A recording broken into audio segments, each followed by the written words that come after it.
Assalamualaikum warahmatullahi wabarakatuh. Perkenalkan, nama saya Muhammad Rizaldi dengan NIM 5213122028 dari kelas Pendidikan Teknik Otomotif. Pada kesempatan kali ini saya ingin mempresentasikan hasil tugas ujian akhir semester pada mata kuliah Diagnosis Kendaraan yang mana diampu oleh Bapak Profesor Dr. Siman MPD dan Bapak Budi Harto SPD MT.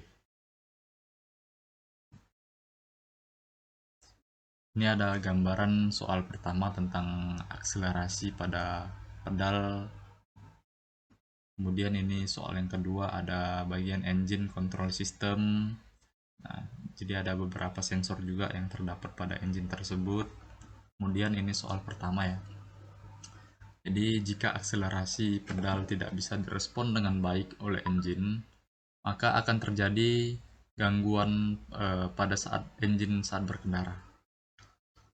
Jadi kita lanjut saja ke soal yang kedua. Kemudian pada gambar yang diperlihatkan komponen dari engine control system yang tadi, jadi permasalahan yang dihadapi bagaimana hubungan dari camshaft, timing oil control valve, VVTi controller, camshaft position sensor, dan crankshaft position sensor jika salah satu di antaranya tidak dapat direspon oleh ECU.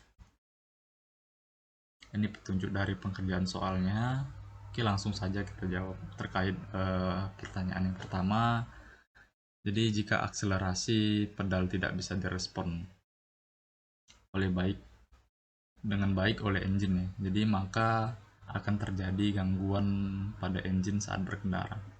Jadi ada beberapa kemungkinan ya. Yang pertama itu kemungkinan yang paling masuk akal saya rasa. Yang pertama itu berdasarkan dengan materi sebelumnya itu di sini ada tertera bagian komponen IC Hall dan dua magnet yang terdapat pada posisi sensor posisi throttle ya. Jadi bisa terjadi kemungkinan pada sensor tersebut bagian AC Hall dan magnetnya mengalami keausan. Jadi akibat dari item tersebut terjadi keausan yang berdampak pada sensor posisi throttle-nya menjadi tidak maksimal dalam menjalankan fungsi dan tugasnya. Jadi akibat dari perubahan kerapatan flux magnet menjadi listrik jadi terhambat juga. Jadi fungsi dari magnet tersebut mengubah sinyal dari listrik dari magnet menjadi sinyal listrik. Jadi kalau misalkan sistem magnetnya mengalami keausan, maka hal yang terjadi untuk berubah menjadi sinyal listrik itu menjadi terhambat. Jadi itu yang salah satu mengakibatkan fungsi dari sensor throttle tersebut menjadi tidak maksimal dan berdampak ke bagian akselerasi engine. Jadi pada saat di gas awal pun dia tidak langsung merespon, alias ada hal-hal yang mengganjal dalam akselerasi tersebut. Ya ini salah satu halnya dikarenakan IC Hall dan dua magnet yang menjadi aus pada pinggirannya, pada hal IC dan pinggiran magnet juga. Situ ada terdapat seperti gear ya atau gigi, di situ dia rentan mengalami keausan. Kemudian ini hal yang dapat saya sampaikan juga, saya dapat dari sumber lainnya. Jadi berdasarkan gambar yang terdapat pada soal yang di atas, maka bisa dapat dianalisa juga kerusakan akselerasi pada pedal yang tidak merespon dengan baik, yaitu masalahnya bisa jadi juga disebabkan oleh sensor airflow yang juga mengalami permasalahan atau kerusakan. Jadi saat sensor airflow tersebut rusak atau tidak berfungsi, bagian unit kontrol mesinnya tidak dapat mengatur campuran bahan bakar dan udara yang tepat. Jadi hal ini juga bisa salah satu memicu lebih banyak mengkonsumsi, mesin tersebut lebih banyak mengkonsumsi bahan bakar ketimbang udara tersebut, dikarenakan salah satu sensor dari airflow tersebut rusak atau bermasalah. Jadi ini juga bisa dapat mengganggu akselerasi pada mesin.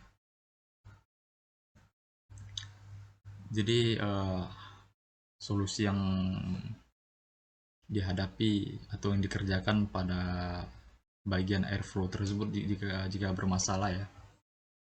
Yang pertama kita cek dulu airflow-nya, kita buka, kemudian kita bersihkan dalamannya, dan setelah dibersihkan dalamannya juga ternyata masih mengalami akselerasi yang sama, maka disarankan ganti bagian sensor airflow meter tersebut dengan yang baru dan yang original supaya lebih maksimal sistem kerjanya. Kemudian soal yang kedua itu bagaimana sih permasalahan yang dihadapi jika hubungan dari camshaft timing oil control, VVTi controller, CKP, dan sensor CMP-nya jika salah satu di antaranya tidak dapat direspon oleh ECU. Itu soalnya.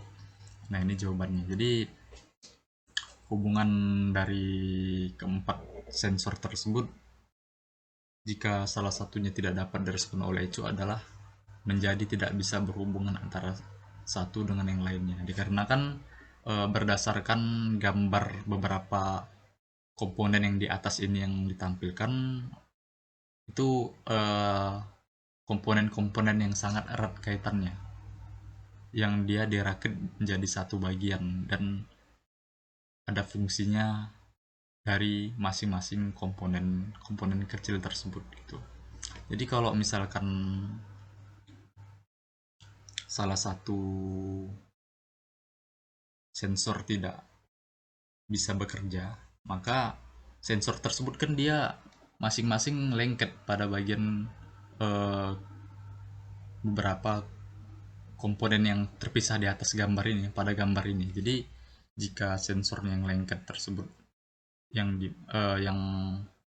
posisinya berada di salah satu komponen di atas ini dia rusak, maka dia tidak bisa membaca posisi pengapian maupun membaca fungsi-fungsi lainnya, sehingga kinerja mesin tidak bisa bekerja gitu, termasuklah bagian pengapiannya maupun bagian dari penyemprotan bahan bakarnya tersebut. Jadi hilang fungsinya, jadi tidak bisa melakukan yang namanya proses pembakaran. Jadi begitu kira-kira. Jadi sistem kerja dari komponen di atas adalah yang terdiri dari rumah yang digerakkan oleh rantai timing ya, dan baling-baling yang digabungkan dalam poros masuk camshaft. Jadi begitu kira-kira.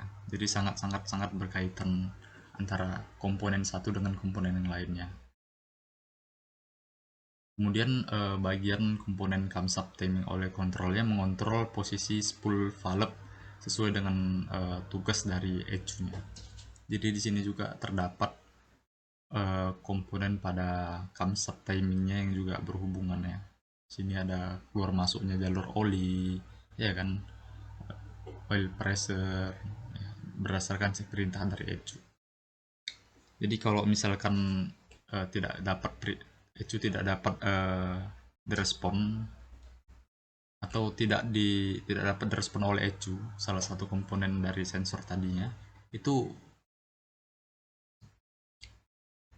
tidak bisa yang namanya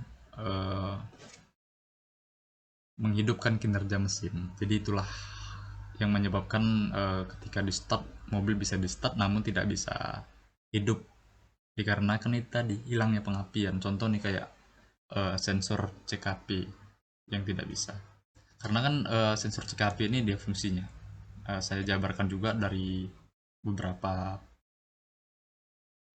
pendapat. Di sini saya jabarkan pengertian dari fungsi CKP ya. Jadi CKP ini mengirimkan data ke ECU yang menunjukkan posisi poros engkol secara real time. Dengan informasi ini, ECU bisa dapat mengatur kapan injektor harus menyemprotkan bahan bakar ke dalam silinder dan kapan busi harus memercikan bunga api. Nah, jika misalkan kita ambil contoh sensor CKP nih, atau sensor pada bagian crankshaft yang rusak atau tidak berfungsi, maka ECU tidak bisa mengatur kapan itu injektor harus menyemprotkan bahan bakarnya sesuai dengan waktu yang ditentukan dengan timing, dan juga kapan busi harus dia memercikan bunga api. Nah, jadi kedua bagian ini, baik bagian pengapian maupun bagian penyemprotan bahan bakar yang dikeluarkan dari nozzle itu atau injektor, itu menjadi terhambat dikarenakan sensor CKP tersebut sudah rusak. Nah, jadi pun ECU nggak ada bahan dia untuk bisa memerintahkan bagian sensor CKP tersebut. Jadi dikarenakan ya bahan yang diperintahkan dia itu bahan pada bagian sensor CKP tersebut tidak bisa bekerja atau sedang rusak. Jadi ECU tidak bisa berbuat apa-apa. Jadi dipastikan juga jika salah satu komponen sensor yang rusak mengakibatkan tidak dapat direspon oleh ECU, maka mesin bisa hidup, tidak bisa hidup ya, dikarenakan hilangnya pengapian dan proses pembukaan serta penutupan katup pada injektor yang tidak bisa melakukan prosesnya tersebut. Jadi hal itulah yang mengakibatkan tidak bisa terjadinya proses pembakaran. Walaupun komponen yang lainnya itu bisa tetap menjalankan tugasnya, tetapi kita ambil contoh sensor CKP tidak bisa membuat sistem kerjanya, maka ya tidak ada gunanya gitu. Jadi ya keempat sensor tersebut menurut saya sangat fatal, adalah komponen-komponen yang sangat fatal di dalam khususnya mesin yang sudah EV atau electric full injection. Nah, jadi ya sangat erat kaitannya antara komponen yang sebelumnya ini, antara camshaft ini dengan sensor-sensor yang keempat tadinya. Jadi sih begitu aja yang bisa dapat saya jabarkan. Mohon maaf kiranya atas apa yang saya sampaikan mengandung banyak kekurangan maupun kesalahan. Kepada Bapak dosen terkhususnya saya mohon maaf. Saya akhiri. Assalamualaikum warahmatullahi wabarakatuh.